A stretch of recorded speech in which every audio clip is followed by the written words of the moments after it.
Hi, Paul. How are you? I'm Hey, good to good. see How you. are you doing? Good. Thank you. We have one other person in the waiting room right now. It's not Brad though. So Oh, okay. are you, you're not doing the presentation for him, are you? No, it's No. all Okay. Brad. I'm just attending. Very good. Yeah, cool. Well, thanks for coming on early. Of course. The person that's on is somebody that I would love it if you would meet. His name is Blaze. He's the head of a club at OSU called D3. Oh, yeah. I feel like it's a little bit like when I first met you, actually. Yeah. He and I have become pretty good friends, and I'm an advisor to D3. So Yeah. anyway, if it's okay with you, I'm going to let him in. Of course. Yeah. Chit chat with him for a minute. Yeah. One of my good friends and one of my old roommates named Mara was, I think, one of the founding members of D3. Oh, cool. Well, then he'd love to hear that story. And he's going to hit you up to be a mentor or a speaker or something for D3 too. So think about what you want to say when he says that. All right. Certainly. He's a really good guy. He's from Washington Courthouse, Okay. Pennsylvania. Ohio. Sorry. Yeah.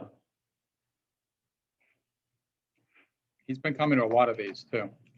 Good. I'm going to put my headphones on here. The audio is a little better, and it hides my messy hair today too. That's fair. Hi, Blaze.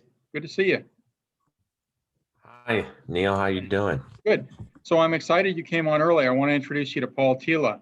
And I was just telling him, when I met him, he was like you, basically. He was at OSU as a student, a young, tech-savvy student who was a leader and doing a lot of things. And I think I attended a club meeting. What club was that, Paul? That was a different club. Oh, man. Could have been a number of them. Could have been business builders. Could have been... It wasn't business builders, because I remember thinking, oh, there's another club other than business builders, but it wasn't D3 either. Yeah, could have been collegiate web developers. Could have been, there were like 3 or 4. I'm blanking on the names. I went to like 3 or 4 of their meetings anyway, just to see what was going on and learn myself and participate and help and that sort of thing. And it was cool. It was fun. But anyway, Paul's story to tell you about D3. Yeah, nice to meet you, Blaze. Yeah. It's nice to meet you, Paul. Oh. No, you're good. It was my fault. You good? All right. Yep. Yeah, with D3, so it was funny, but Neil was telling me about this organization, D3, that he was involved in. And I said, oh, one of my roommates, way back in school, her name was Mara O'Neill. She, I think, was on like one of the founding members, or very would have been back probably 2012, 13, or 14, somewhere in there. But she worked with what's his name, Dr. Why am I blanking his name? The professor. He's a mechanical engineering professor. I am totally. But when you get older, Paul, it's going to happen more and more frequently. So get used to it. I can say. But yeah, so anyways, I am familiar with D3. I'm going to find it because I messaged her about it.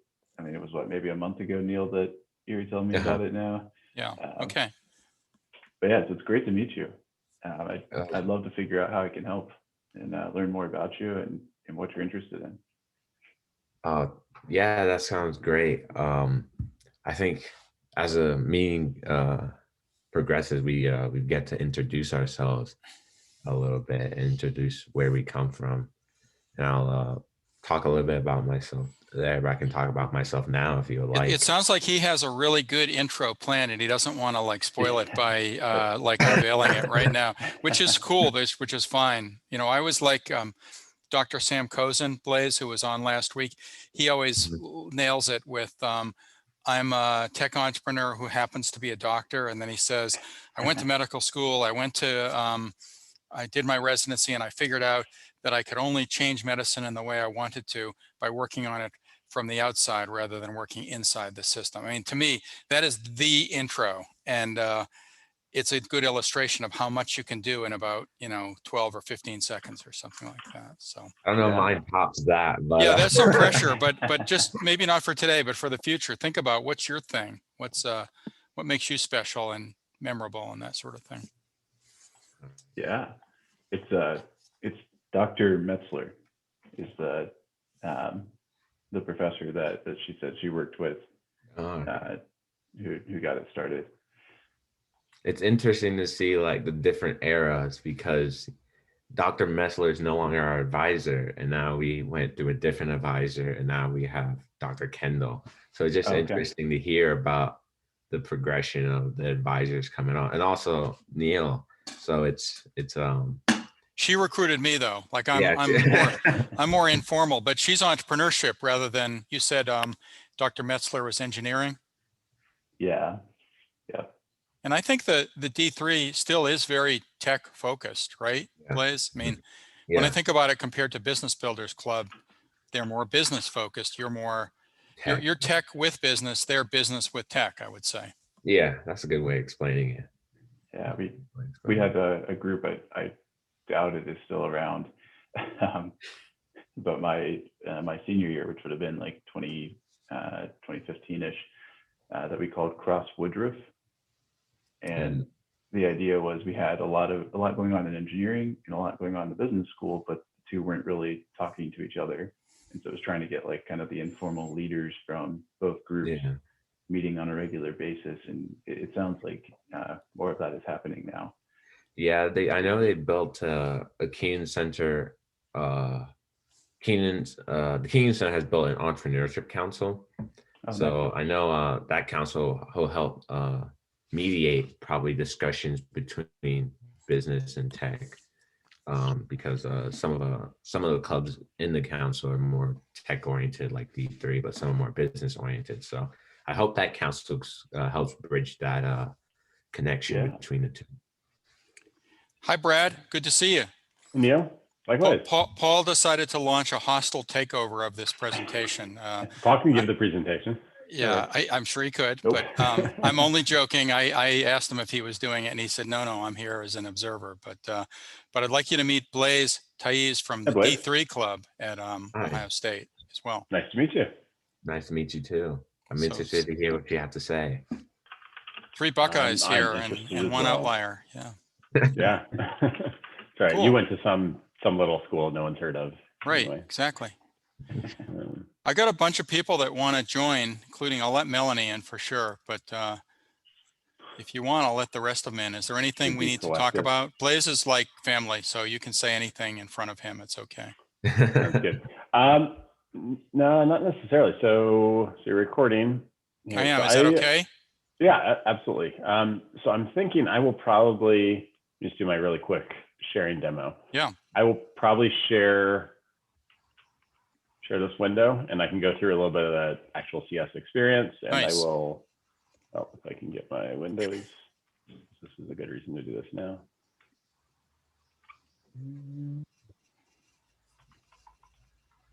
So how's this look? Okay. Looks great. Everyone? Yeah. Okay. Sounds good. Blaze, you know how to use the that view option at the top, right? Slide that thing back and forth, that gray bar. Okay, good. If I do.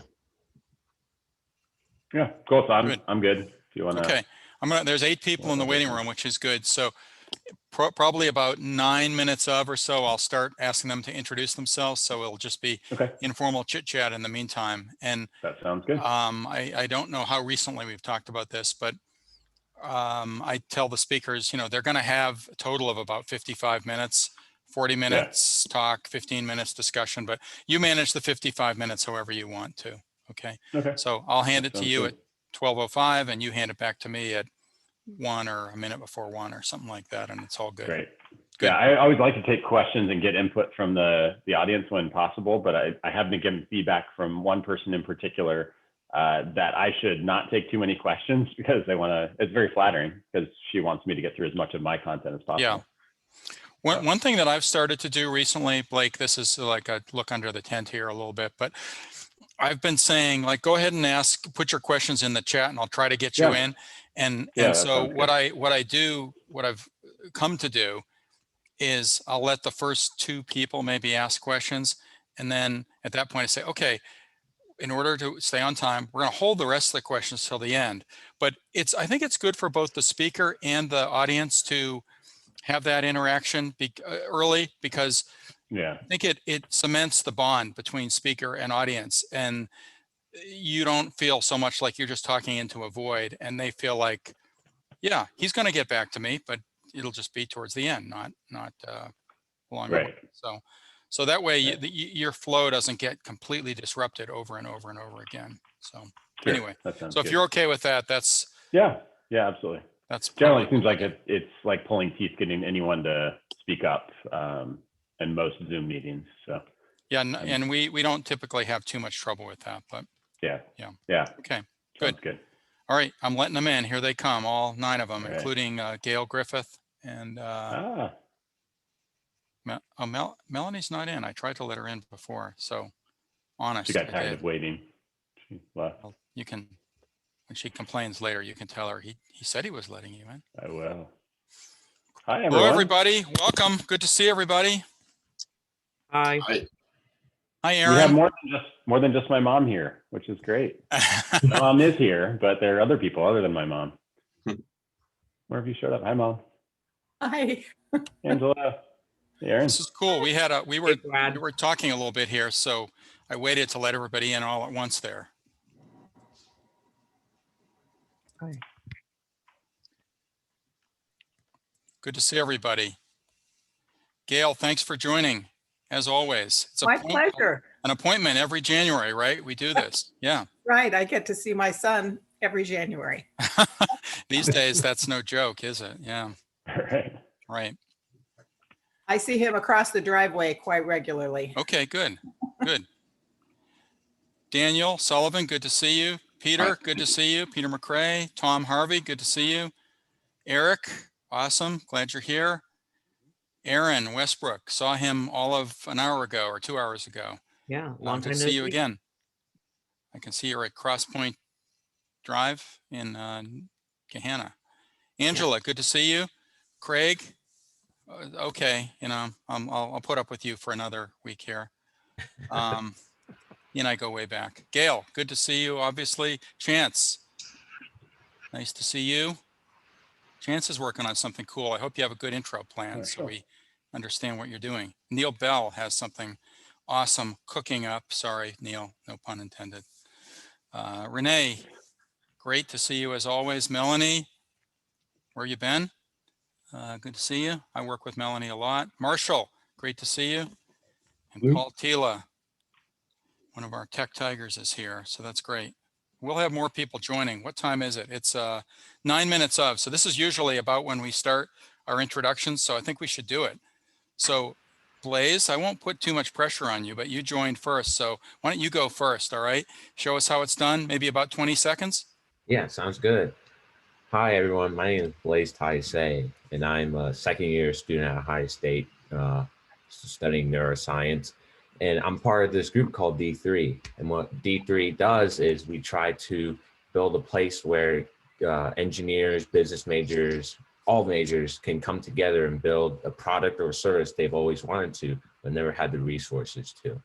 So I had come to these to connect with the outside Columbus entrepreneurship ecosystem, because I know many of you would like to connect with the campus groups. So if you would like to connect with campus, I'll be more than welcome to help you out. And I'm interested in hearing what the presentation has to say today. Awesome, well done. Daniel, go ahead, your turn, you're next. Hey everybody, my name is Daniel Sullivan. I own and operate a company called Forget the Box Media. So we focus on brand strategy consulting for small businesses. What that means for us is generally like to talk to the business, figure out their target market, and see the best way that we can help them. You know, every business is different.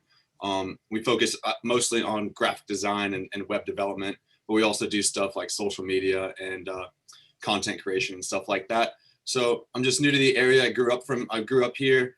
Spent the last 2 years in Los Angeles, but you know, due to what's going on there and my lease was up, I decided to come back to Central Ohio for a little bit. So I'm just excited to be here and listen and hopefully soak up some knowledge. Thanks for joining. I get a lot of questions about, you know, who can help us with graphic design or whatever. So we ought to connect. All right. Thank you. Sure, Eric, go ahead. Hi, yeah, my name's Eric Olson. I'm a 3L law student at the Moritz College of Law at Ohio State. And I'm actually here as kind of on behalf and representing the Entrepreneurial Business Law Clinic, which is a something I'm doing this semester, and it's something that it's basically a service that we provide. Any startup companies who are in need of legal services can submit their information, and that's working with supervising attorneys, and we can handle kind of range of typical issues that startup companies deal with, everything from incorporation to equity issuance, employment agreements. I can share the clinic's link in the chat in a little bit, but no, I'm here just kind of to try to get in touch. It's something we're really trying to continue to get the clinic's name out there, and we want to be a resource for entrepreneurs in Central Ohio. It's a great service, and some of my friends and clients have gone and used the service. So I haven't used it myself, but I would endorse what I've heard. So thank you. Great. Okay, Tom, go ahead, Tom. Hi, I'm Tom Harvey. I'm a product development manager with Nexaris in Lewis Center. We're an energy company where we develop fuel cells, sensors, catalysts, and materials that bridge energy to the environment. My role there is really to leverage our technology into products that are going to drive growth. Great. So that was well done. And by the way, Mark Jeremias, I saw, and maybe some others, put his greeting in the chat. So that's a really good thing to do. He came prepared. He put it in as soon as he joined. So that's the best practice here. So well done, Mark. And I want to encourage you to do it. You can do it later if you want, but it's great when you put it in right away at the beginning. Peter, go ahead. My name's Peter McCrae. For the past 10 years, I've had a virtual architectural practice across the country with work in about 30 states at any given time. Something fun happened to me this week. I was the featured interviewee in the AIA's National Young Architects Forum quarterly journal. And so, I'm 68 years old, and I had a bunch of kids that were interested in my story on running a national firm with no overhead. So I look around here every week and I see all these young, fresh entrepreneur faces. I want to see some young architects doing the same thing. So hopefully they're getting some inspiration, and they'll all start opening their own firms now that they can do it without any upfront cash. So thanks a lot. Peter was virtual before virtual was cool, I would say, right? So you were the head of the pack on that. Okay, Angela, go ahead. Hi, my name is Angela Thompson. I'm a marketing strategy and market research consultant. I engage with retailers, consumer product goods companies across the size range. So everything from direct to consumer, native, digitally native brands through to global brands that serve clients across the world. So this is my first Tiger Talk, and I'm excited to be here. Great. Are you here in Columbus, Angela? Yes, I am. And is it your own firm? Yes, it is. Nice. Okay. Put your info in the chat. Thanks. Angela's involved in C-Bus retail and some other initiatives too. Awesome. So, yeah, I know those folks. Cool. Great to have you here, Angela. Okay, Craig, go ahead. Peter was talking about a fresh, young entrepreneurial face, and here I am. My name's Craig Humphreys. My expertise is in consumer insights, market research for innovation. Most recently, I've been working for a CPG company on e-commerce innovation and developing new brands and startups within a bigger corporate structure. So, hi, everyone. And Craig's a valuable guy. He really supported some things I did years ago. So all joking aside, you ought to get to know him, reach out to him, connect with him on LinkedIn. Okay, Gail, go ahead, Gail. Most importantly, I'm Brad Griffith's mom, and my other son, Brian, is also here. I own and manage a rental property at this point, and with much help from my sons. And right now I'm multitasking, making an Afghan for Brad's younger daughter. That's cool. Thank you, Gail. Appreciate your support. Chance, go ahead. Multitasking. Go for it, Chance. Good afternoon, everyone. Hello, my name is Chance Nathanson. I'm one of the co-founders of North Street Supply. We are a custom furniture and design retail outfit with a passion for delivering just solutions for unique spaces and dynamic times. We're family owned, based in Granville, Ohio, committed to creating some really beautiful tailored pieces. Each one we built off of integrity, practicality, highest craftsmanship, and for our clients' brand and vision. And like I said, we're in Granville, Ohio, not too far. Super excited to be here that I was able to catch, and this is my first Tiger Talk. Heard nothing but pleasantries about it, and really want to procure from other entrepreneurs throughout the area. So that's it. Glad you joined, Chance. Thank you. Thank Okay, you so Neil, much. another Granville connection. Neil. Granville in the house. My name is Neil Bell, and I've started a little meal kit operation called Mamo's Kitchen. Rather than being a centralized mail order operation, we are decentralized and grocer based. We built a simple system that makes it easy for grocers to produce a wide range of meal kits using their own supply chain. And this year, we're all about scaling it, trying to prove we have product market fit by adding as many grocers to license the system as we can. Great, thank you. Food company, tech company, he's both. Okay, I saw Renee, but she went away from my screen. Melanie, go ahead. Hi everyone, I'm Melanie. I am a project manager at Buckeye Interactive. And if you need a website or an app, I'd be a good person to talk to. So I've had my information in the chat there. And she was the co-host of Innovate New Albany's holiday party. Did a fantastic job. Made it a very great experience. Thank you, Melanie. Okay, Marshall, go ahead. Hi, my name's Marshall. I'm I guess a part-time retired engineering executive. And so now what I do in my free time is I work with startups, helping them with management issues or technical issues related to software, electronics. One of my startups I'm working on is using these pumps, and I'm helping them design the control boards to control these pumps. So it's awesome, fun stuff. And you run you have a service for events that are going on each week in Columbus, right? I have What's a that website called columbusnetworking.com. I've been running it for about 4 years. I just keep track of networking events and technology events that you can, like this one, that you can go to and meet people. It's a lot more entertaining prior to the pandemic, but it's still, there's lots of meetings a lot of meetings going on out there that, that would be helpful to folks as they're looking to network.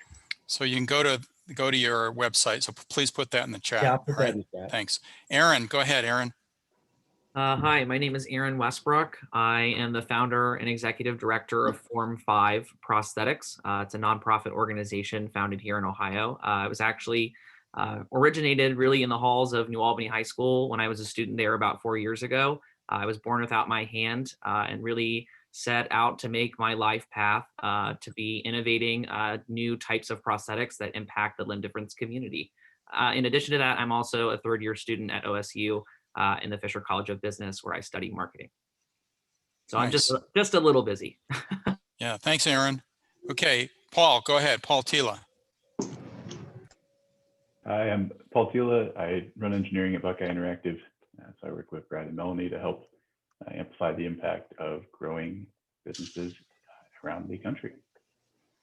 Paul's very modest. He does great work. He supports Innovate New Albany as well. So thank you, Paul. Ron Savoya, go ahead. Ron, good to see you, or I can see your name anyway. Go ahead. Hey, good officially afternoon, everyone. Just at noon. Ron Savoya, Stratus Innovations Group. We are a traditional consulting firm that's pivoting to product development. And Ron's company is a virtual resident here at Innovate New Albany. Yep, and we value that tremendously. So thank you for your support. Okay, Amy, go ahead. Hi, I'm Amy Bauman. I'm a teacher and business psychologist. My company is your development resource for personal and professional development. And I work with individuals and organizations to help them build their growth mindset, get over their mental roadblocks, change management, all kinds of things like that. And I really love working with people who are diamonds in the rough, right? They have maybe the technical skills, but not the soft skills. So I can help them with their leadership skills as well. So your development resource. Sounds valuable. I hope you put your description of that in the chat, please. Okay, so people can find it. Okay, Brian Griffith, go ahead, Brian. Hi, everyone. Most importantly, I am Brad's older brother, but I'm a lawyer with Sanborn, Brandon, Duval, and Bobbitt. Glad to see Eric here. All members of my firm are graduates from the OSU Moritz College of Law, so great to hear that they're doing good things. And thanks for letting me join you. Looking forward to Brad's presentation. Thank you, Brian. If I'm not mistaken, I met you the same day I met Brad the first time at OSU. So that was kind of cool when I met them both together. But it's a long great time ago. Small world. Yeah. Zoe and Troy, go ahead. Can you hear me, Zoe? All right, sorry. A little tech difficulties here. Hi, we are Zoe and Troy. I'll let you guys figure out which one is which. We run Ultimate Youth Total Health in New Albany. We are a health and fitness center, essentially a collection of health and fitness professionals from physicians, personal trainers, massage therapists, and more. We're here to inspire and empower folks to build a healthy lifestyle in our Albany community, both in our facility and online. So that's everybody. And you guys have innovated during the pandemic. So good, big credit to you. Thank you. Thanks. Mark, go ahead, Mark. Hi, I'm Mark Jeremias. I'm the Director of Operations here at Kennel Club USA. We are a luxury pet boarding facility here in Johnstown, Ohio. We specialize in dog boarding, grooming, training, and doggy daycare. And if you have a pup or any needs with your pets, please give us a call. Come see us. Great. I understand it's a beautiful, huge facility. Lots of room for them to roam, right? Yeah, we have a great time for sure. Yeah. Okay, Stacy, go ahead. Hi, I'm Stacy Coyle. I am with Next Level Dance Academy. I am a ballroom dance instructor and a life and relationship coach, basically. I use ballroom dancing and dancing in general to help you get what you want in your life and make the connections. Dancing is a metaphor of life. If you have any questions, feel free to reach out. Thank you. Nice. Thanks, Stacy. Good to see you. Gary, go ahead. Gary. Yeah, I'm Gary Cao. I've been in New Orleans, New Albany for a few years now, and I know certainly Brad and Marshall and Neil for some time. Happy to be here. What my job is really more focused on data and analytics. Gary's very humble. He's a leader in the data analytics field in the Midwest, I would say, because he's working in Wisconsin quite a bit these days, right? Yes. Yep. Okay. Okay. And also in the out-of-state section here, Erin Welker is next. Erin, go ahead. Hi, thanks, Neil. I'm Erin Welker with Woodchuck Arts. We're graphic design and web development specialists in Newark, Granville area, Ohio, and also here where I am in Grand Rapids, Michigan. I'm happy to be here. Great. Thank you very much. Glad you're joining us. You're doing something later this week too, aren't you? Yes, sir. We have a presentation coming on Friday. So if you haven't signed up, we'd love to see you there. The Design Rescue, how to professionalize all your print materials or design materials in any fashion. So it'll be great. Definitely learn a lot and have a lot of takeaways. So I hope you can come. Okay, we're gonna have to do these speedy really quick, but I'm gonna get at least the next 4 people here. So Renee, go ahead. Hi guys, I'm Renee Tyack with Capital Plus. We help small to mid-sized businesses balance cash flow via AR management and invoice financing. Neil, thank you for keeping these going. They're awesome. Well, good. I'm glad. I appreciate your support, and we ought to chat about you or one of your clients doing one of these. I have somebody in mind actually, so let's chat about that. All right. Thank you. Sounds good. Okay. Awesome. Great. Scott Galloway, go ahead. Good morning, everyone. Good to see so many familiar faces here today. Scott Galloway, Galloway Resource Partners. We come alongside growing businesses and help them with their talent needs, whether it's talent acquisition or coaching and development. And that's it, real quick. Thank you. Beth, go ahead. Hi, I'm Beth Stackhouse, owner of Stackhouse Interiors.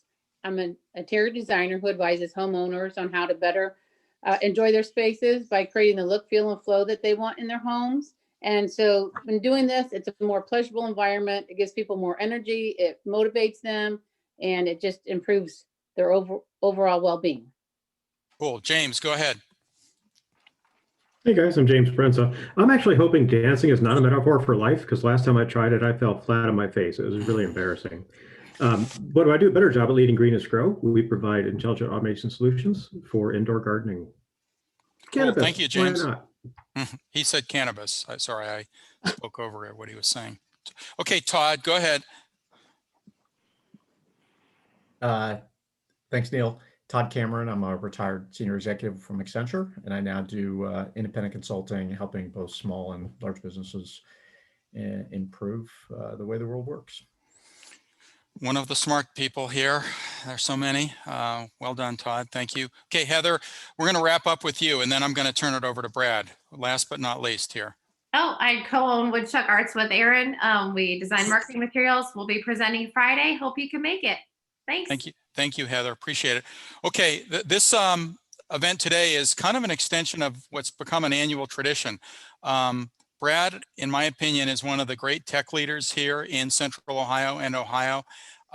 He has so much to offer, and he's helped me so much in my career, but I know that's true for not only, small startup organizations, but many established organizations where maybe they're really good at something, but tech is not necessarily their strong suit. So Buckeye comes alongside them and really helps them build, great tech tools that help them achieve their business goals.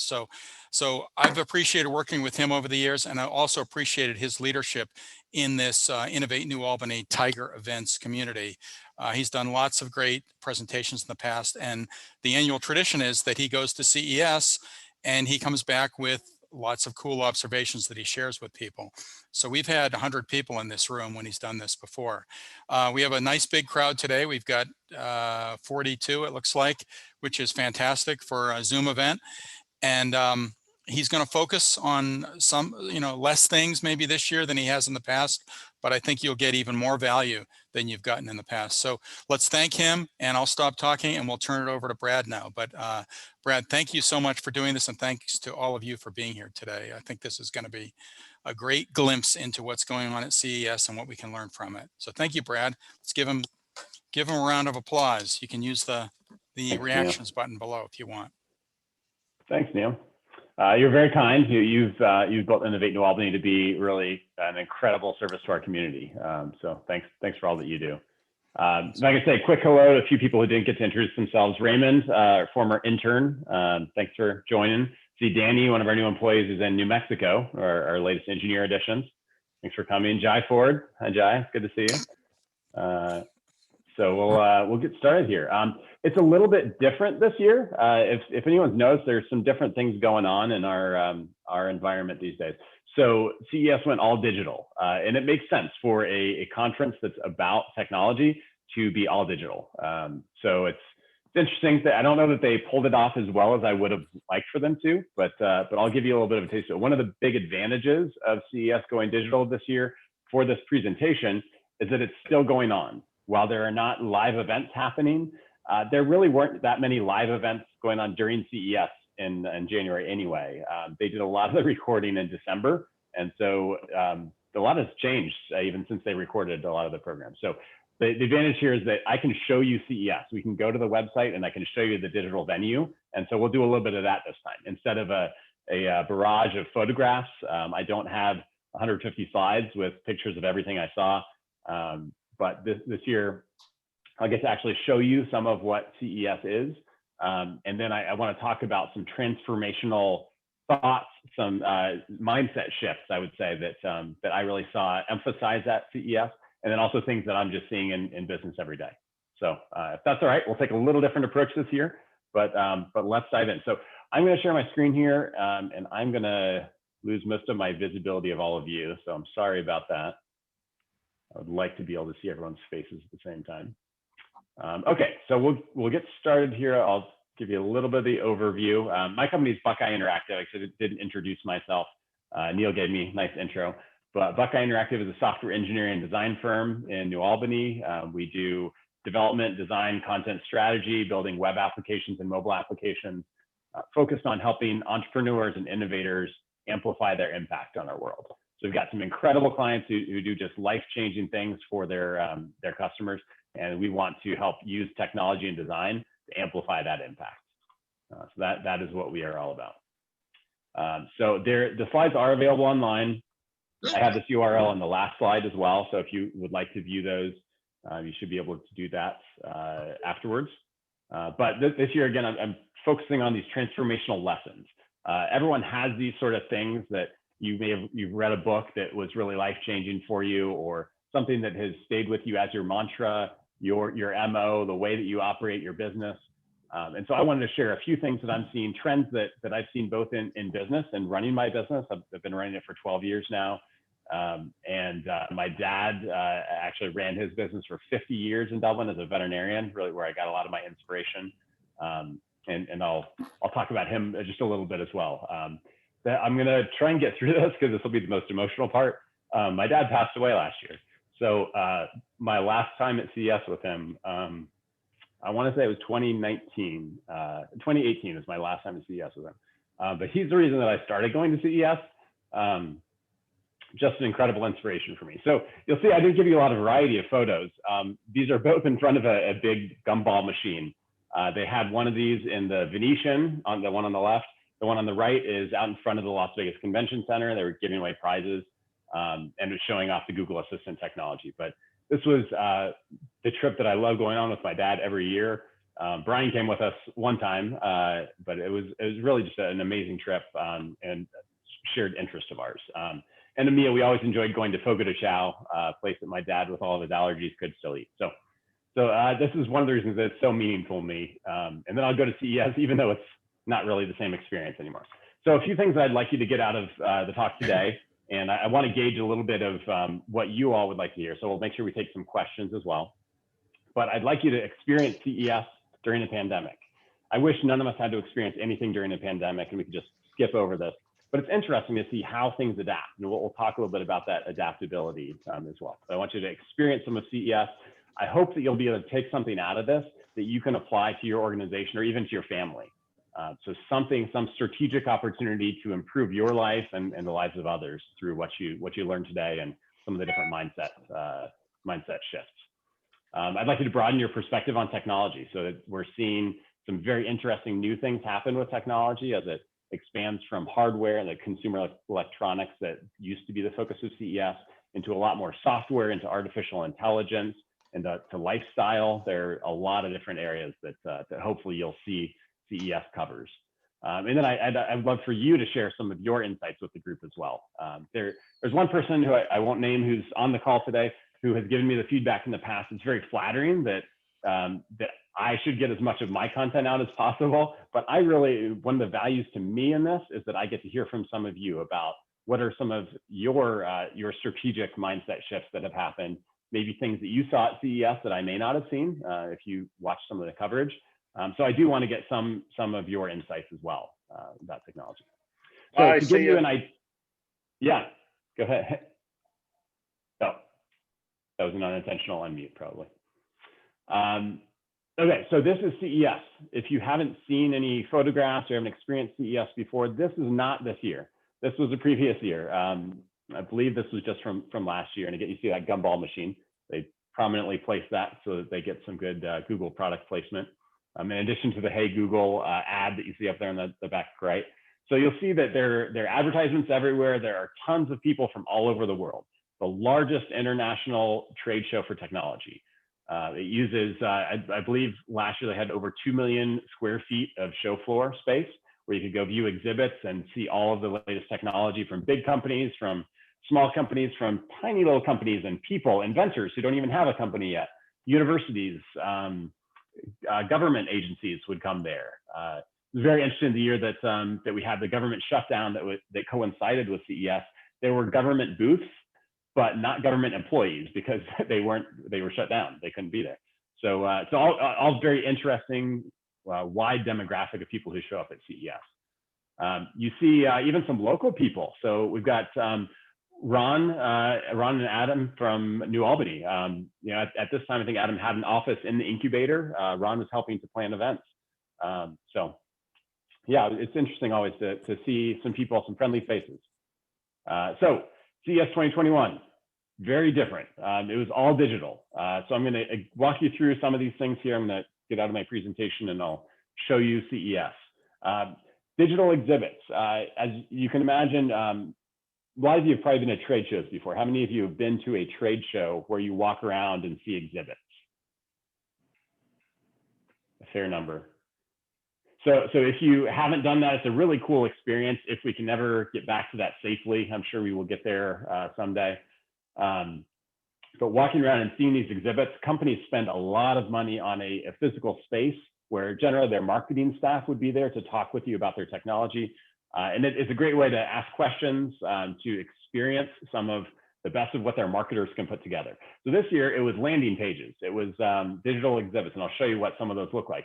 The microsites really were the best experiences among these. Accenture had a pretty interesting booth that I'll show you. There are only a few really immersive exhibits that I saw. GM was another one. General Motors had a pretty good exhibit. So I'll show you what those exhibits look like. Largely a very disappointing experience from an exhibit standpoint this year.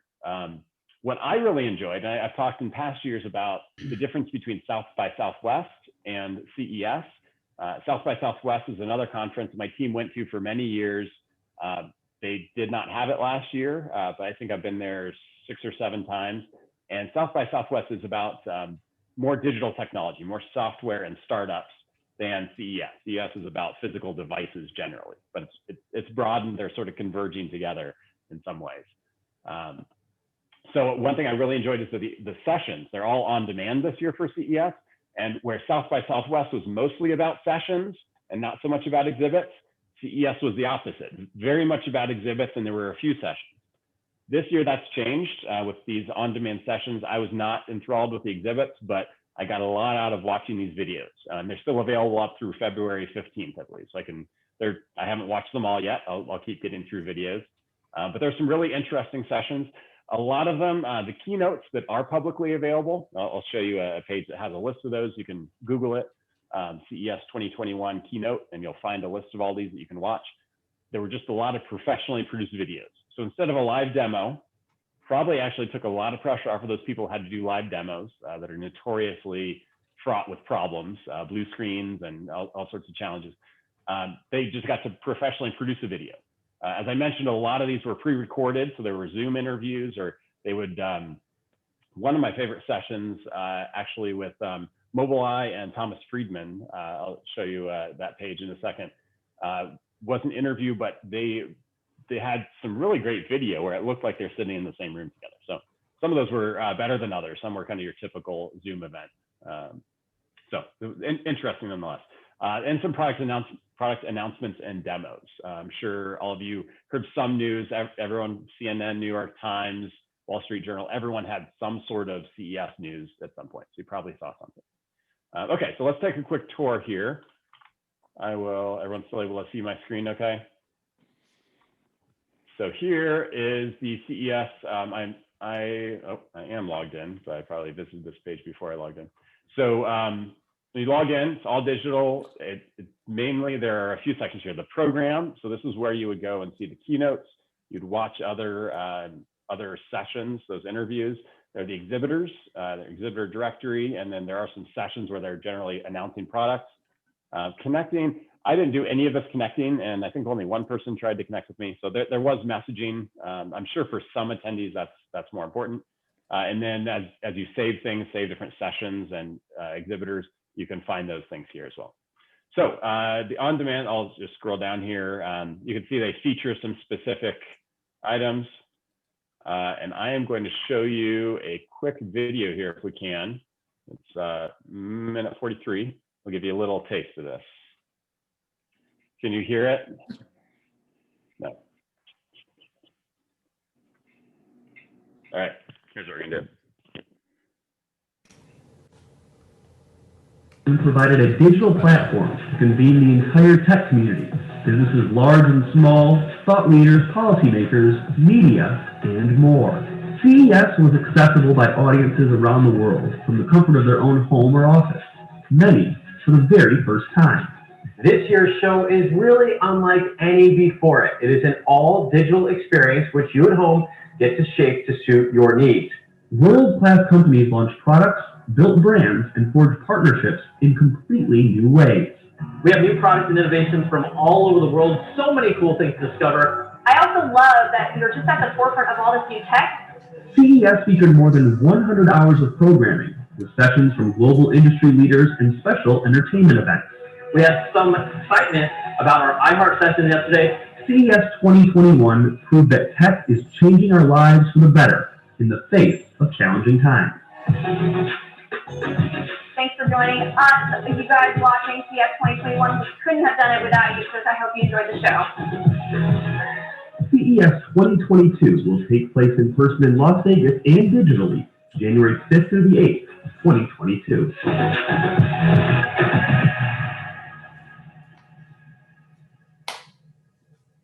right, I'm gonna switch audio back here. We'll hope this works seamlessly.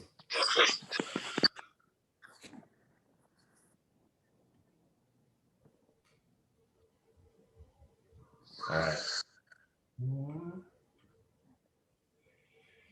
My name is Dean Pulliam, founder of founder/leadership of a new consulting firm, the Pulliam Group. This startup for profit is organized to provide expert assessment, share insight, and offer experience for non-profit. All right, looks like my earbuds are not coming back on. Is less than ideal. Okay, well, I'll keep going. Can you hear me okay still? The display audio? All right, there might be a little bit more of an echo. Sorry about that. All right, so let's continue on. So you saw a little bit of what CES is. We'll see. I haven't asked my wife yet if I can go next January, so we'll see what happens with that. But maybe I'll get to go back to CES in person next January. If Grandma can babysit, Grandma, do you babysit? Then maybe I can go to CES next year. So I think it'll work out. Okay, so this is the Exhibitor Directory. I'll share a few of my insights here on just usability. It's alphabetical, so that I did not love. You know, the experience of walking to CES and seeing everything they have, that is really the CES experience, being overwhelmed with technology, seeing the visual displays. This did not give me that warm, fuzzy feeling. There are some nice exhibits. So as I go through Intel, this is sort of the standard look. It's got a list of sessions. It has some slides here. There's some videos. This is what your typical CES 2021 exhibit looks like. Yeah, not super enthralling. Microsites, this was very common that they would have a separate site that they went to. This is something that we can all do with our businesses, is you have an event or something that has a separate look and feel. If you can't have that presence at a trade show, you can build your own microsite. We do plenty of these for clients. So they had a lot more flexibility on this sort of a microsite that they could do some unique things. It's just a website. GM, if you didn't hear about what GM is doing, I think it's definitely worth looking at. I'm a huge Tesla fan. I got a little bit of Tesla stock, so a disclaimer there. A big fan of Tesla. They are way ahead of other companies in electric vehicles. There's some controversy over that, over whether their self-driving technology will ultimately come to fruition. GM is doing some really interesting things. They have Super Cruise. It's a unique self-driving or driver assist technology. Something that they did, and I'll talk a little bit about this later, but they had some neat announcements. So you could check this out, gmexhibit0.com, publicly available website. Another example of a good experience for a exhibit for the show. So Accenture, again, they have their standard exhibit here, but then this was the most immersive of the exhibits that I saw. So you can, it's kind of clunky because you're scrolling around with a mouse if you don't have a VR headset on, but it's like a VR world. So you can move around and you can see there's someone standing right behind me. And you can click, you can talk with, well, these are mail to links. So you click on that, it just opens up a new email. So that's not super slick. There's a chat bot in here as well.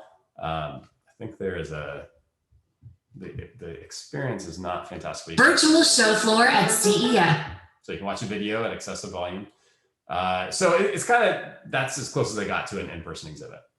Keynote addresses, I mentioned this. You can Google this and find Verizon, CTA, who runs the show, GM. Theirs was a really nicely produced video, some great effects, pretty big budget for their video. So some of these would be worth looking at if you're interested in what technology was announced. The schedule, again, not super visually interesting, but it hasn't been a big focus in the past. You can see 192 sessions. I may have watched 30 of them, so there's a lot more content to be had. But those are available. A few of my highlights. Samsung also had a really nice professionally produced video. We'll talk about their better normal for all here in the trends in a few minutes. I love this Thomas Friedman, an author who I think does some really nice work, and Amnon Shashua, who is president of Mobileye, technology for self-driving cars. And this was that video. So it looks like they're sitting in a room together, but one is in Tel Aviv and one is in California. Amnon is located in Tel Aviv. So pretty amazing. They're 6,000 miles away, but they did enough with the visual effects so they could have this live interview and it looks like they're in the same room together. So that was kind of nicely done. Will Hurd is a former representative, Republican representative from Texas, I believe. He was really interesting in this panel. And also the CTO of McAfee had some really interesting things to say. And then also an organization, Finance America, who I hadn't heard of, Christine, had some great comments in this one. So I enjoyed this session. I'll reference that in a few minutes here. Racial and gender bias in AI is a very interesting theme. I'll mention a few thoughts, and I'm no AI expert, but there are some really interesting things that I gathered out of this talk, and some equity in healthcare, some reducing health disparities in healthcare sessions. Another thing that I hope you noticed from these that I noticed, there is better representation among women and minorities in the panelists than what we've seen in some past years. So I was really glad to see that there did seem to be diverse voices from different industries, different walks of life, different racial groups. So I was really happy to see that at CES. And then this one other thing that is publicly available, this is the Innovation Awards. And so you can browse the Innovation Showcase. Not thrilled with the user experience here. It's definitely better than the exhibitor listings, but you can see these different award winners and you can click and get a little bit more information about it. So this is, again, something that's publicly available, sort of infinite scroll. There are quite a few. Again, they're alphabetical. So that covers kind of everything that I've covered in past talks. That's the point where we are in this presentation. The next step, if I can. So I've got a sticky mouse here. Okay. So that is CES 2021. And then I've got, for those who are not seeing it live, I included some screenshots here. So if you go to show this with someone else later, you can at least show them a little bit of it. All right, so now on to the main event here. I mean, the big reveal of my 5 trends, the lessons that we can learn. So the first one, digital transformation. We'll talk about this. This is transforming from offline processes. I'm sure we have all seen a ton of this. So some of these, many of these, or maybe all of them are not going to be earth-shattering to everyone on the call, but digital transformation is something we have seen everywhere over the last year, as businesses need to take offline processes, very error-prone, time-consuming processes, and move those to a digital era. It has a lot of benefits, so we'll talk a little bit about where I see that throughout CES and in my business and in clients' businesses. Speed and agility, huge theme.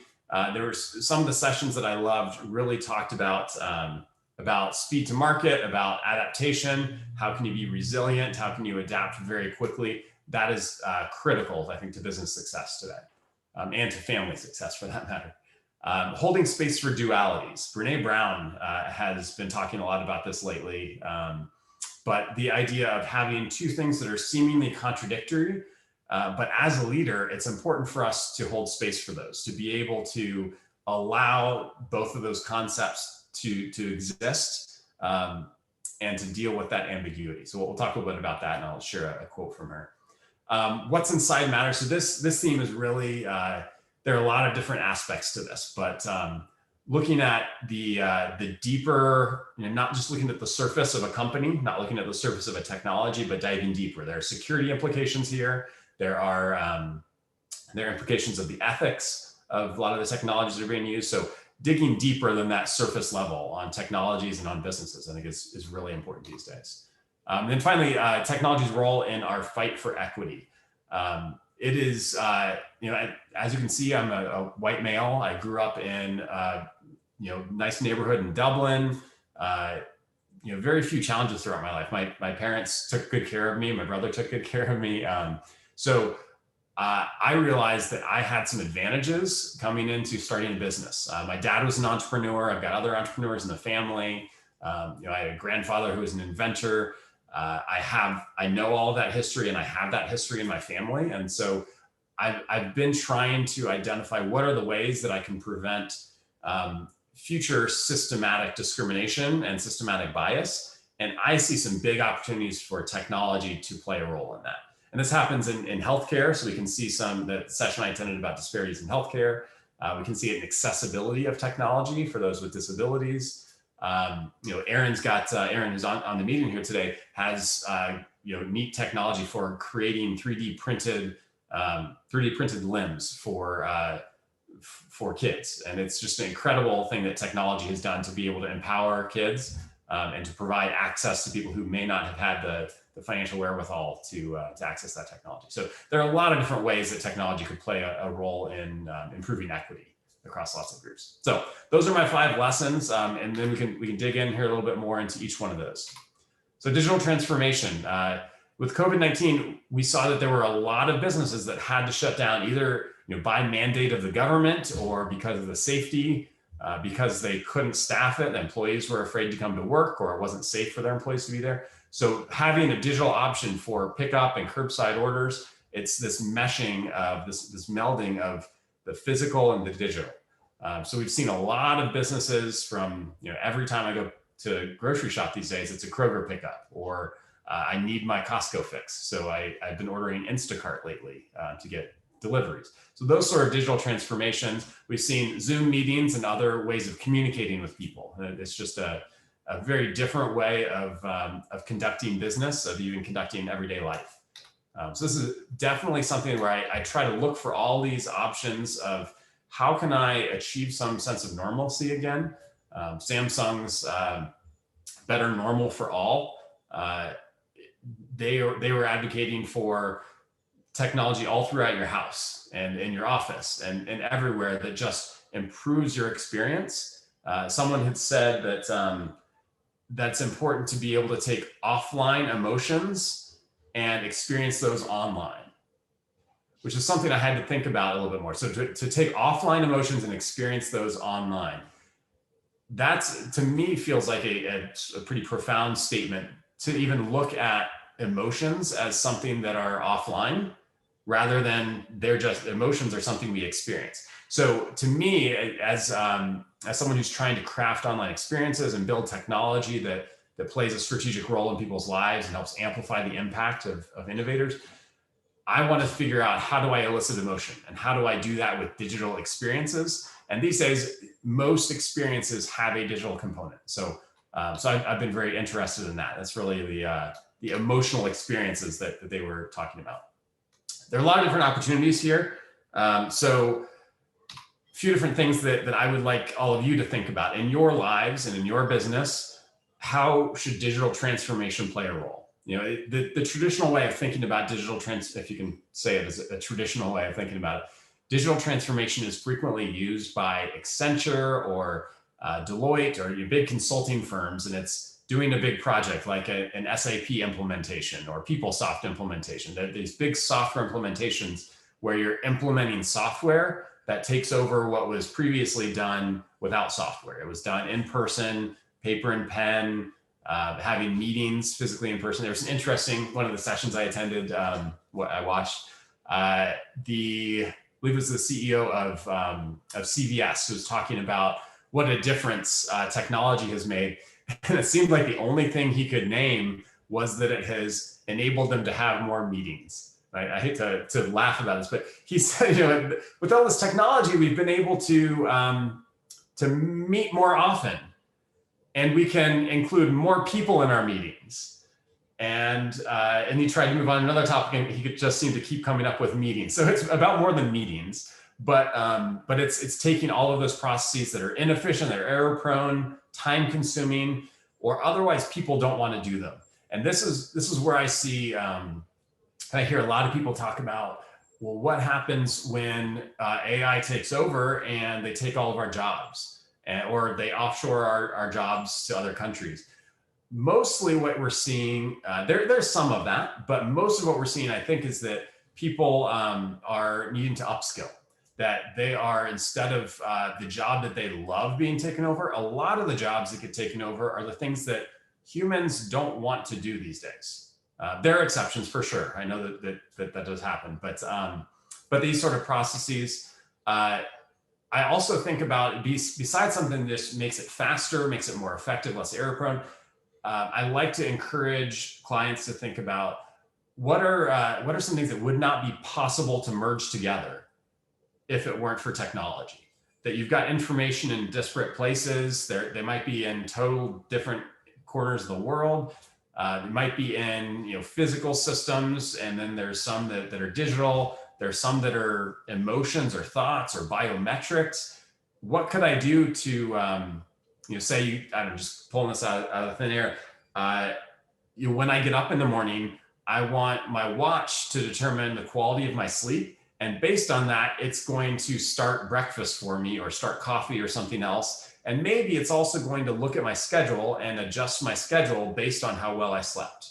So it's pulling this data. That's going from my biometrics to food and the kitchen, and it's going to my schedule, and it's starting to affect other people as well. Maybe this would work. Based on how well I slept and the perceived mood that I have in the morning, it sends a text to my wife and tells her what kind of mood I'm in, so that she can make sure that she's ready for that. So there are all sorts of ways that I think integrating those different data sources, that's a form of digital transformation that would revolutionize our lives. And there are plenty of ways we can do that in our businesses. Automation, of course, if we can figure out how we can automate a process that, think of those things where you say, well, that just takes so long. Or, well, I need to do that, but then there's another step, and then another step, and another step. And so it's just such a long process. But if we could just automate that, and instead of me having to remember and trigger that process, it just happens, that's another great opportunity for digital transformation. Something else that where we think about things that are not possible. Predictive analytics, I mean, in a sense, that's possible when I see patterns, I see my daughters, I see a pattern that if we don't get to bed at a certain time, bedtime takes much longer. And so I can start to predict based on the data I've collected. I can then look at our bedtime and determine how well that's going to go. How easy is it going to be to get them to sleep? And when are they going to wake up in the morning? Will they wake up in the middle of the night? So I could predict some behavior based on that data. But predictive analytics, now, because of the digital transformation and big data and artificial intelligence and machine learning, we're able to take huge quantities of data and find things within that data that we would not have been able to find on our own because of the volume of data, because of the volume of different systems. And so this is another great opportunity for digital transformation. Again, I'm not an expert in these areas here, but we'll talk a little bit about artificial intelligence and machine learning. But it's really interesting to see what can you do with a machine learning model where you, instead of teaching, instead of programming specific instructions, you're giving parameters that a computer needs to look at, and it makes decisions, and it learns over time and improves its process. And that's something that humans can do to some extent, but not with the volume of data that we can with computers. So those are all some good opportunities. Let me stop there for a second. Yeah. Hey, Brad, it's Neil. There was a good question that was about this section. This might be a good time to ask it before you move to the next section. Absolutely. Okay, Jay Ford. Jay, go ahead. Yo, hey, Brad. Hi, Jay. I just wanted to know, what were some of the transformations recommends that you had maybe got from CSE regarding older non-tech users or leaders that how can we make them engage with speed when they only have maybe a smartphone that they're using to engage with instead of maybe a laptop or a tablet or something, but they're trying to run maybe a program or a nonprofit program or a small business? What are the ways to make them more effective that you found to be some offer recommends that they may have given? Thanks. Thanks, Jay. That's a really good question. So yeah, and maybe I'd broaden this a little bit. It's so it could be an older demographic who doesn't have access to the same technology. It could be broadband access issues. Could be that you're out in the country and you don't have the same quality of internet service. There are a lot of other things. There's socioeconomic disparities. We see in schools that there are students, you know, if you need access to a tablet at home for school, in years past, that may have worked fine, that you know, you could coordinate and say you've got 3 kids, you could coordinate that each kid gets that device for an hour and they get to do their homework and then the next one gets it. But now these kids are on virtual school where all 3 of them need to be on devices at the same time. So where it was reasonable to assume, well, yes, a family, of course, they're going to have some sort of device. Most homes in America will have some device. Will they have 3 devices for 3 kids? Will they also have a device for each parent who's also working? And will they have enough bandwidth for all of them to be on the internet once? So I do see a lot of challenges there. I'm thinking about it, particularly around digital transformation. I don't know that I have a perfect solution for how do you get someone who maybe is a slower adopter of technology and doesn't have the same devices to adopt it faster. One really effective way is for there to be a pandemic, and then you have to. There's no option.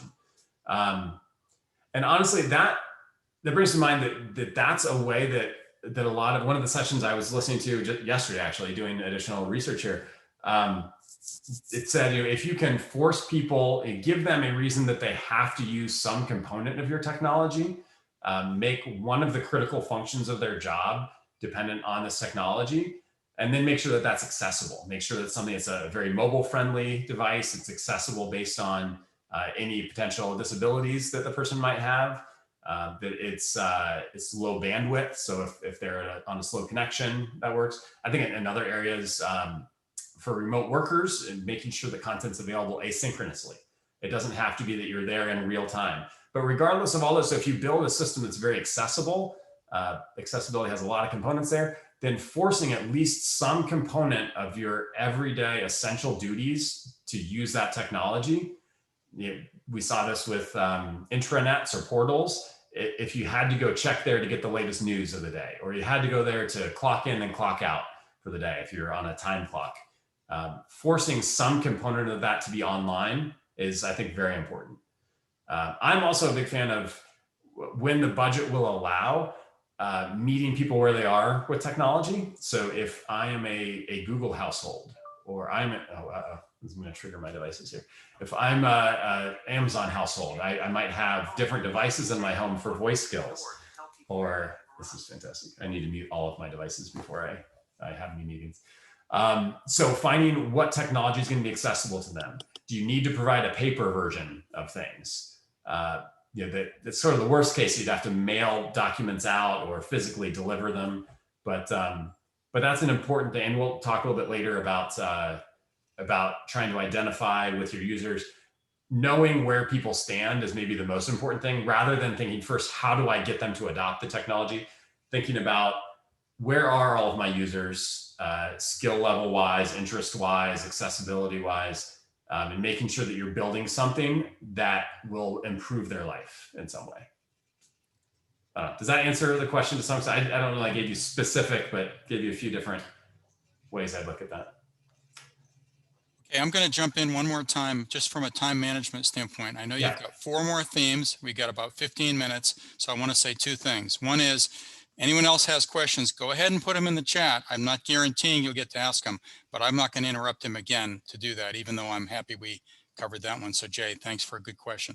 Second thing is, Brad, if you're willing, I'm going to leave this open for like an extra 5 minutes. So we'll plan to close at 1:05, but not at 1. Okay. Hope that's okay for everybody, but keep going. I'll be happy to stick around. Yeah, I think we're right on schedule here. We're covering the CES tour. So I appreciate you keeping an eye on it, and I'll be happy to stick around for more questions as well.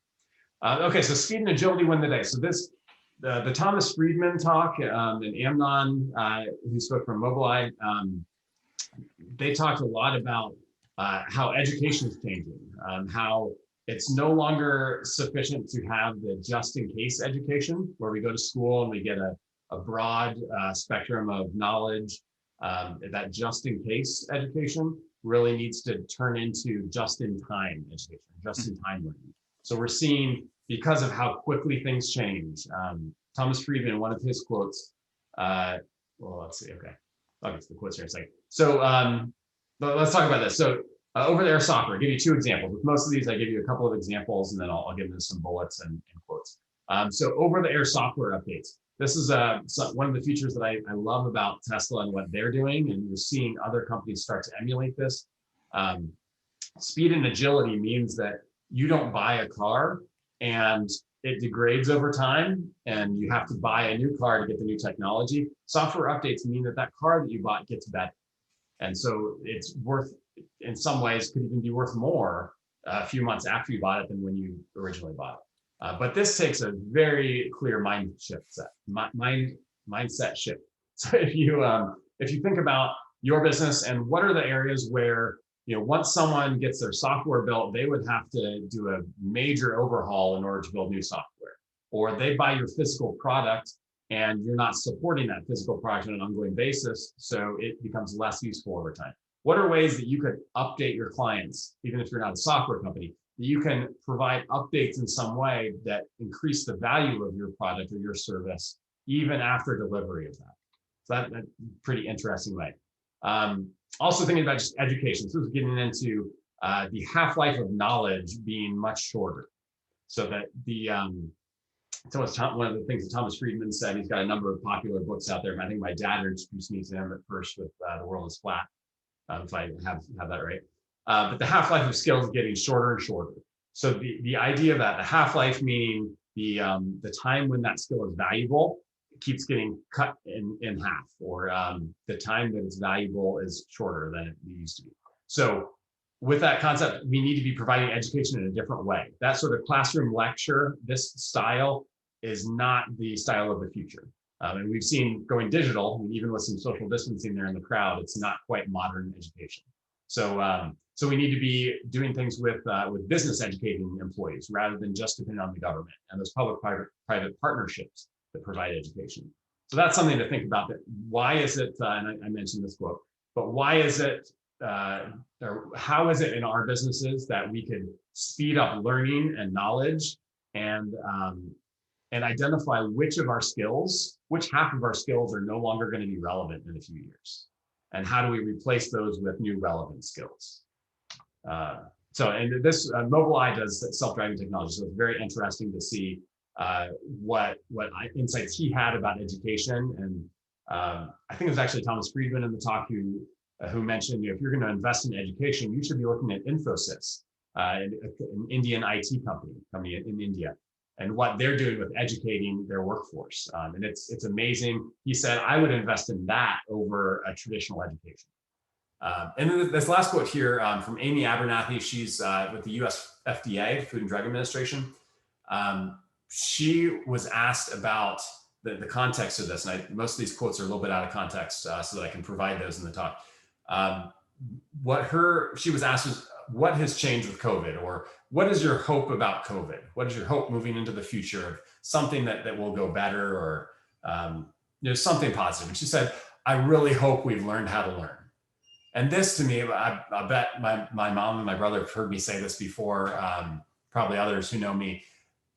Engineering, to me, I loved studying engineering in college because it taught me how to learn, how to problem solve. A lot of what I know about engineering, I didn't know when I got to the test that I was taking in college. It took me maybe doing the test. I did all right on the tests, but in that test, I would learn. I said, oh, that's how those concepts connect together. And being able to learn things, even at the last minute. Maybe I was good at that just-in-time learning, even back in college. So it's knowing how to learn that's really important. I can't say that we've learned a ton in COVID, unfortunately. I would have liked us to learn faster and more quickly, but we definitely have seen the impact of not learning fast enough. So that has been very interesting. So this next one, this feels a little bit more ambiguous, holding space for dualities. It's again about those potentially contradictory thoughts, where as a leader, we need to be able to make room for different thoughts about, here we go, about how our society works, how our company works. So there are lots of new intertwined roles and relationships. We've seen a lot more public-private partnership as governments realize they cannot implement technology as fast as the private sector. We saw this with Operation Warp Speed with the vaccine. The vaccine did get out very quickly. You know, relative to the typical time frame for a vaccine, we are able to do it in record speed.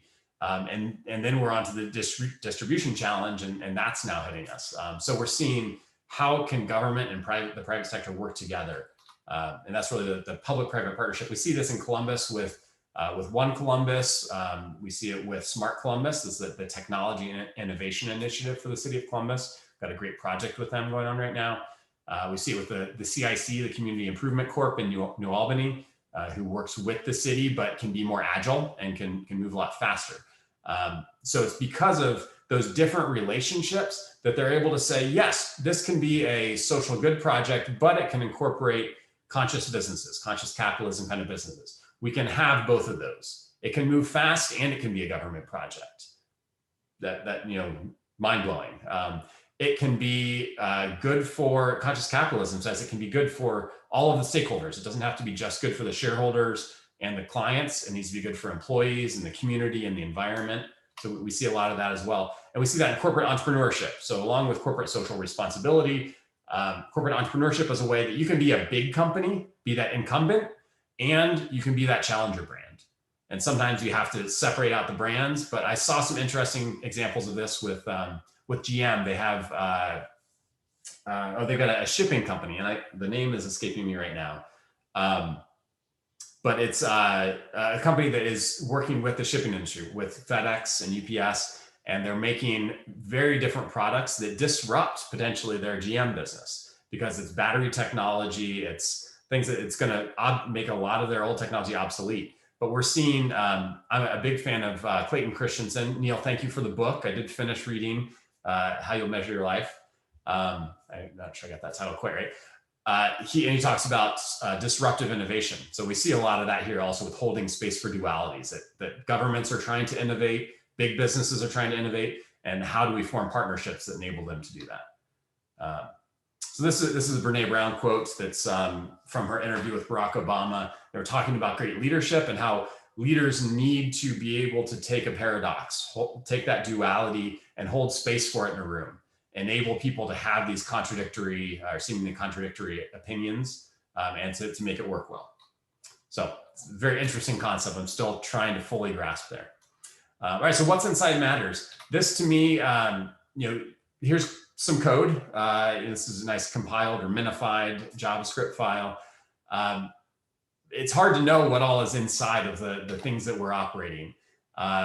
Artificial intelligence is no exception for that. And I believe this is a fake sign for what it's worth. It's not a religious comment in any way. It has a church sign generator URL on the source that I got there. But one of the main areas that I would point this out, values are very important to me. Our core values at Buckeye Interactive: ingenuity, initiative, and collaboration. We talk about them all the time. We talk about our vision and our mission. And it's really important as we start looking at artificial intelligence. What artificial intelligence does is it takes a model. There's still a developer involved in creating that artificial intelligence, but instead of telling it, giving it a laundry list, the brute force method of here are all of the possible inputs, all the possible things that someone could say to maybe a voice device. And then if they say this, you give them this output. If they say that, you give them that output. Artificial intelligence instead creates a model, and it gives different parameters that can be used to look at the input and then make decisions about the output. So you may not have ever seen that exact input, but you can still, the AI could determine what the output should be. And we need to decide what are the values that we're encoding in those models. This means that we need to get one of the AI sessions I attended was very much about getting representative voices, representative voices included in the models. So making sure that in a room when you're training a voice assistant, they initially started training voice assistants with a Midwestern accent because it's sort of judged to be the least heavy or the most neutral of the accents. They used newscasters, which when they started training these models 15, 20 years ago, mostly white male, middle-aged. So they're all going to have a very common way of speaking. So by training voice models for natural language processing with one specific set of vocabulary words, that you're not really getting different accents, You're not getting people from other countries with English as a second language. All of those sort of things factor into these models. So we have to think about, what are we teaching these models? Because they're going to make decisions for us. Codifying policies as well is another thing that I think we can all be thinking about. There are things like salary calculations and calculation-based salaries, where you calculate the salary and you have different factors for all of your employees. The same factors for all employees, but you can calculate every employee's salary because you've codified that policy of compensation. Similarly, I think with artificial intelligence, you can codify a policy or an intent, but making sure that you have artificial intelligence alignment is a really important thing. And one of the sessions I attended was a lot about that AI alignment, meaning that you're aligning the intent of the human with what the AI is trying to achieve. So if you've aligned it well, you are properly addressing what the initial intent was. So that's very important. This comment, so this is from a CISO, Chief Information Security Officer. It's very important that we're thinking not just about the company that makes the software, but what are all the components of it? So this really hit home because we offer support on all of our websites. It's not just about, are we using big software from IBM, but are we looking at the full bill of materials? Do we know all those components? Who controls them? Particularly when you're looking at open source or IoT devices, it's this little black box that just works. So we have to be cautious about that.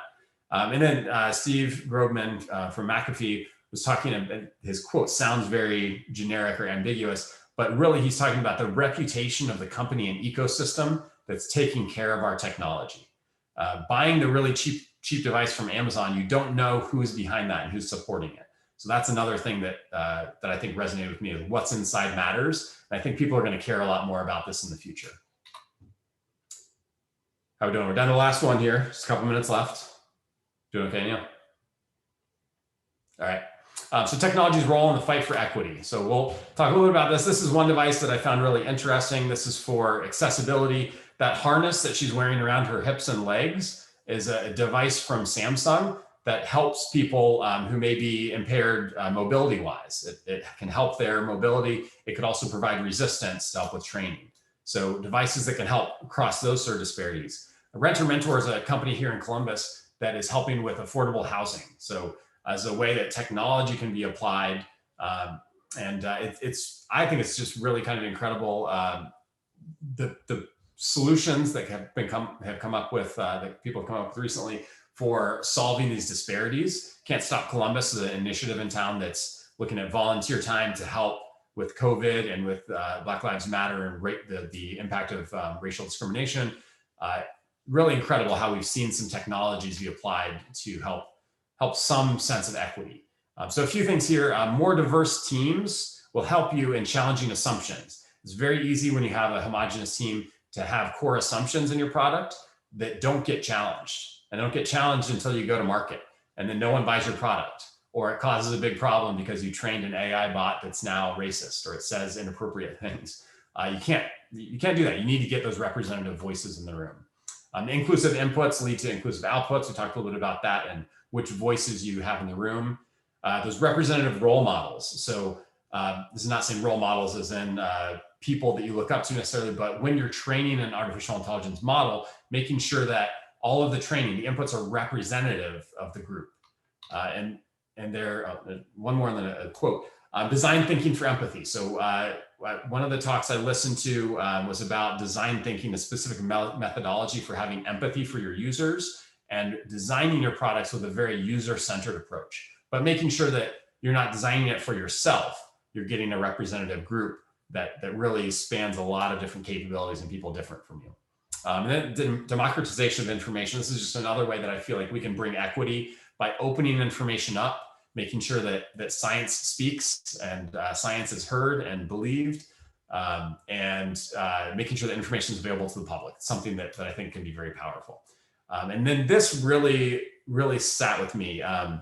She works at Google. She's the head of product inclusion. Particularly, she talked about voice skills, so around their Google Assistant. And this is something I think I'm going to be doing all the time. When we get to a certain point, there's an inflection point in projects or even in company growth where you need to sit back and you ask, who else? And it's not, it's not what else do we need to do? It's who else? It's who is not included. Who are we not considering? What are the perspectives that we have not yet taken? I think this can apply at home. This can apply at church and your social groups and business. But we definitely, we probably have all heard in a meeting, okay, what else? What else are we missing? But you hear people say, who else? Who's being left out? Who's not being heard? Who's not being truly included? And so that's something that I see with technology, a lot of companies this year asking who else? Who is being left out? And that's something I left as the last one because I'd like to leave that as one of the main impacts here. Hopefully you'll start asking in business and other situations, who else? Who's not represented? That's important. That's something I think that will really change a lot of things for my business. So wrapping up, we've got our 5 themes here, 5 lessons. Hopefully all of you were able to take something out of those that you're able to apply to life and to business. I'd like to leave you with that thought. How are you going to transform your organization? What are you going to do that's going to be transformative? A mindset, maybe it's just a small thing that you start with now, but a different way you're going to think about things that will change and make your business more relevant, more effective, have a greater impact. How can this amplify your impact? And then finally, hopefully we'll be back in person for CES 2022. It'll be at the Las Vegas Convention Center and all throughout Las Vegas next January. So with that, thank you very much. Be happy to take any questions you have. I'll stick around. We'll burn a couple of the 5 extra minutes, and make sure you go take a look at the slides if you'd like to review these in the future. So Brad, let me ask a quick question for anybody that's trying to decide what to do right now. Sure. Would you be willing to stick around for 10 minutes and take questions? Yeah, absolutely. Yep, okay, so this concludes the formal part of the event here. I appreciate all of you being here. I obviously sincerely appreciate Brad bringing us not only a view into CES, but also some of the deeper meaning of some of the things that are going on in the tech world. I think this pays off the Tiger Promise beautifully, because I saw things that were about technology, innovation, growth, entrepreneurship, and responsibility throughout this presentation. So love it when that happens, when it kind of hits all 5 bases that we have in Tiger. And I hope a lot of you will come back on Friday for some pretty good practical advice about ways to make your design more valuable and impactful. So Erin and Heather will be here, and join a little bit early. Like, the reason Brad got that book is because he came early to an event and I had a little drawing. I'm going to do that again on Friday. So I'm going to offer you either of 2 Clayton Christensen books, and I will mail it to you, but only for people that are on by 10 minutes of.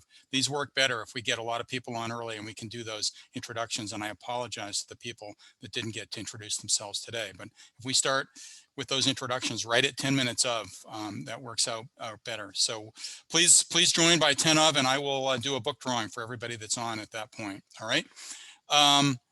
Brad, thanks again so much. Thanks for the whole Buckeye team. Thanks for all the smart people that were here today.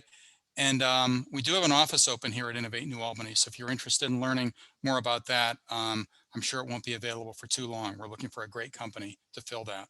So thanks very much. And Brad, I'm going to turn it right back to you now. Thank you. Great. Thanks a lot, Neil.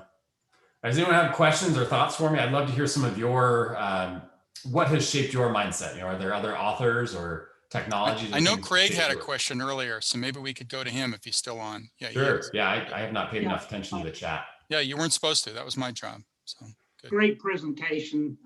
Thank you. It was a little different. I've been to CES before, a little different. And maybe it's offline and we can talk about if there was a Eureka Park section and what might know Eureka Park, which is the startup section of it. I guess great presentation throughout, but I was very intrigued by your comment about bringing emotion online, how to capture offline emotions online. And the first thing that popped into my head was augmented reality. It's kind of shallow thinking in some ways, but have you thought any more about that? I mean, where does your mind go when you think about bringing more emotion online to people? Yeah, that's a really good question. So on the Eureka Park side, so Eureka Park was an area that was all startups, a lot of international startups, a lot of university-based startups. They claimed that there were 700 startups at CES this year who exhibited. It's a little different when you're a startup and you can show up and bring your tech and show it to people in person. when you have to instead produce a professional video or build a microsite, most people don't know about Buckeye Interactive, so they don't know how to build a fairly efficient microsite there. So we didn't see as much of a presence from them. As far as artificial intelligence, I'm a big fan. I was a Google Glass explorer, so I bought Google Glass and tested out that technology. Paul even built some apps for it. I might have worked on it a little bit, but it was more of my business partner, Paul, who was with us earlier. So I'm a big fan of augmented reality, where you have a device that augments your abilities, it adds information that's contextually appropriate.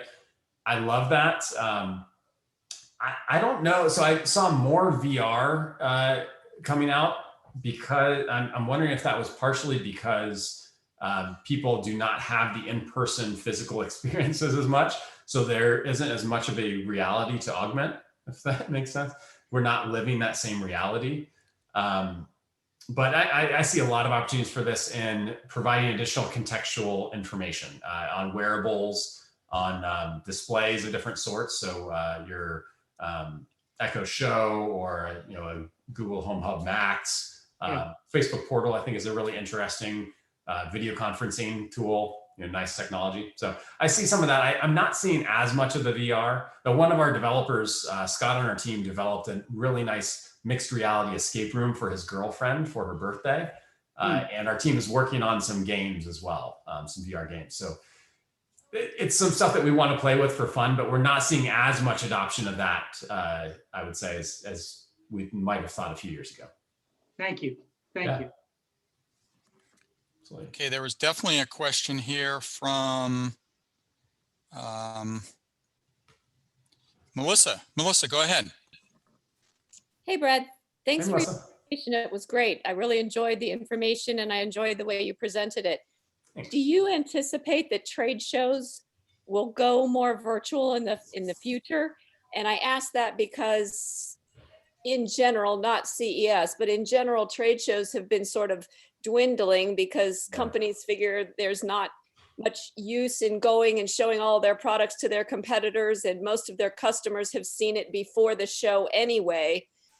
Do you anticipate that more might go virtual, and is that maybe a more cost-effective way to do a trade show and involve more people at the same time?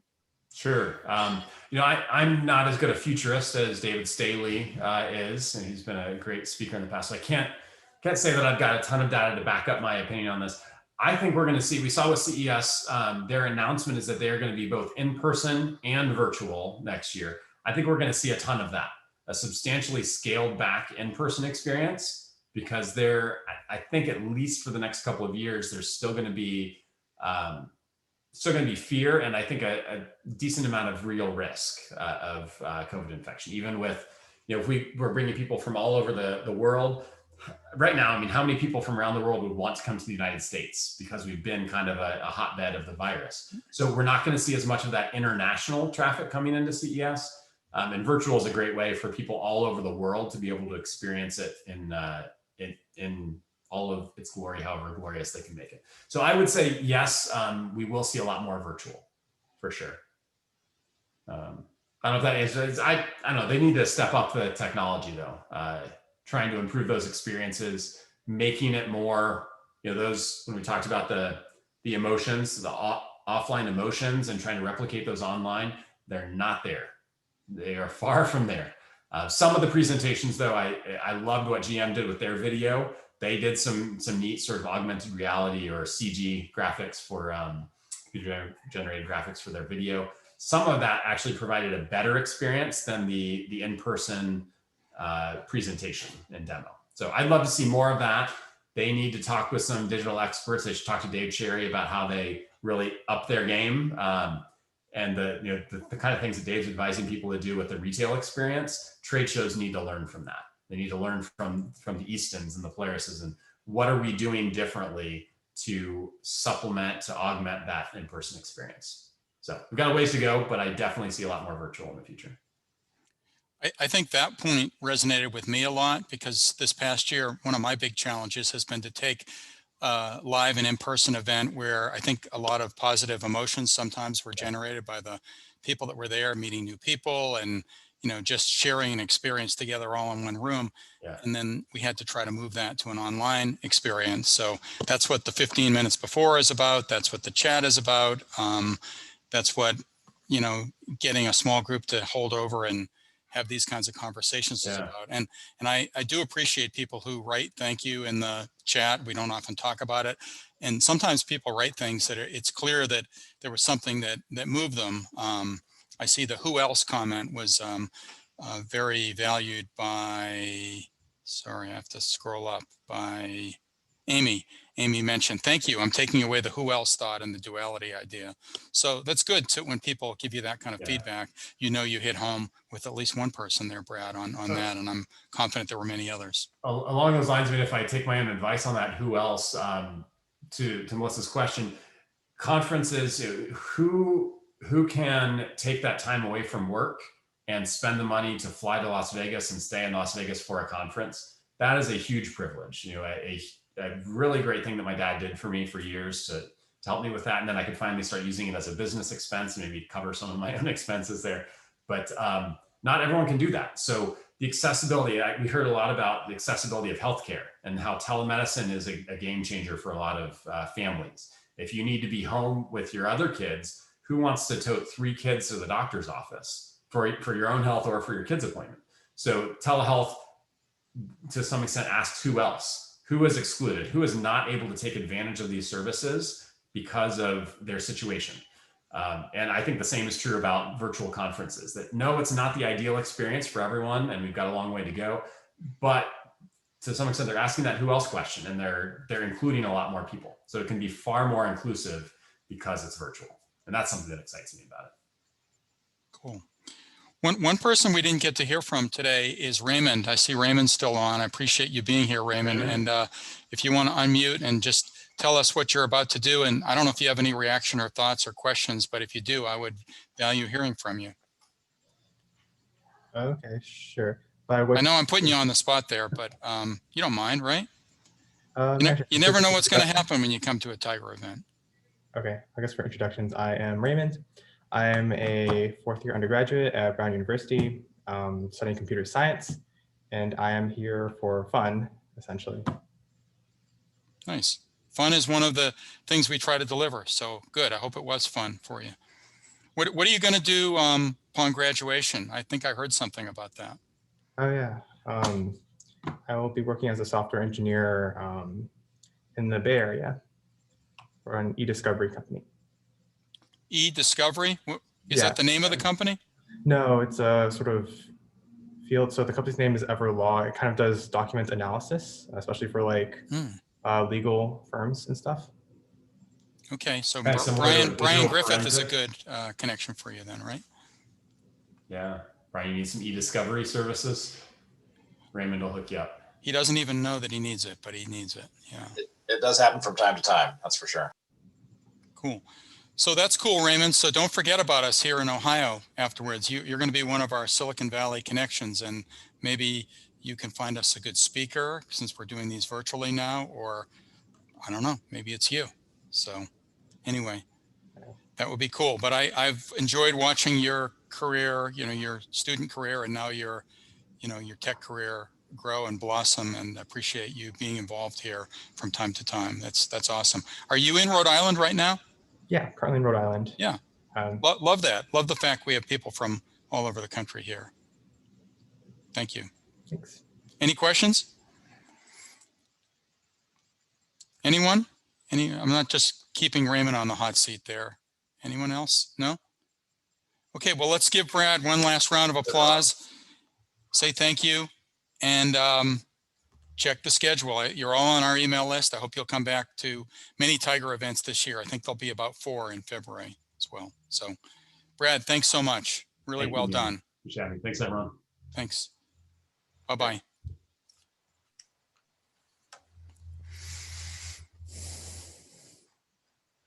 I'm not going to close it yet. I'm going to scrape the chat before I close it, so I'll be here for a while. Sounds good. Great. How we got friendly folks still here. Yeah. How'd you feel that was adjusting topic or adjusting the approach to it? I thought it was really good. I probably would have personally liked less of the upfront part and more of the 5 big themes. I thought I kind of wondered that as they I were was going through super good. Like, and I was, I mean, just as a time manager, I was getting a little nervous, especially when I lobbed that first question to you, but I did it anyway for the reasons I had told you in advance, but I was pretty sure that was the only one I was going to send you away. And I think it worked out fine. I think it all worked out great. So well done.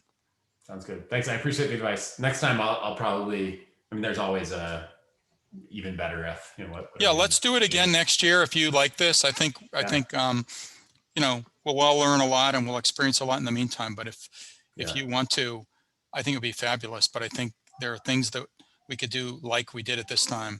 Yeah, should stay because I really thought it was good. You gave me some things to think about. The other one is this whole humans doing things they don't like doing or don't want to do.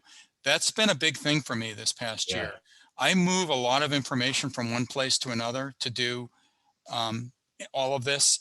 And so it doesn't look like much to people, but it's time consuming. And you know that because your people were doing some of that before, but it like multiplied by 3 when we went to the digital format too. So I don't know if you know this, but I'm using some of my Buckeye points to have Brandon automate some of expert office hours because it's gotten to the point where I just can't take it anymore. I stay up till midnight or 2 a.m. the night before, and I don't want to do that anymore. Not a good use of my skills or time. And so we're gonna improve expert office hours, but I'm delaying the first one.